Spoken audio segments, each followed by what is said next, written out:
Hey everybody, we're going to give you some scaling options for the pistols that you're going to find in today's workout. There's a lot of options for the pistols. We're going to give you a handful for you to consider, starting with the easiest progression and then going to the hardest. First progression is going to be a box. This is set up at 24 inches. You're going to alternate legs, so maybe you'll do 3 to 5 reps on each leg and then switch sides.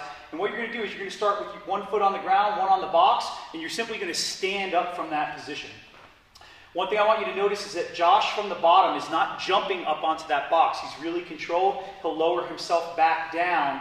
And then again, that left leg that's on the floor is not jumping to give himself an advantage. So if you can't do it on a 24, go ahead and try a 20-inch box until you improve at the skill.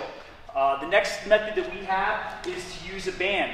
We like this method because you're going to have to use a little bit of balance, which is really important when you do RX pistols to get the movement done. The band is set up just right near the butt level, and you're going to ease back into it with a big reach forward, all the way down, and then back up. The goal is to keep the heel on the front foot off of the floor. You can alternate as needed for that one. Once you get used to doing pistols in there, you've developed a little bit of strength with a little bit of help from that band. The next thing we can do is pick an object to do a pistol towards. So right there, Josh has a 20-pound medicine ball. We can elevate that on a couple of weight plates if we need to. And now we're starting to really focus on balance. We're not getting a lot of help out of the bottom like we did with the band. And we're learning the positions that are really important to get the movement.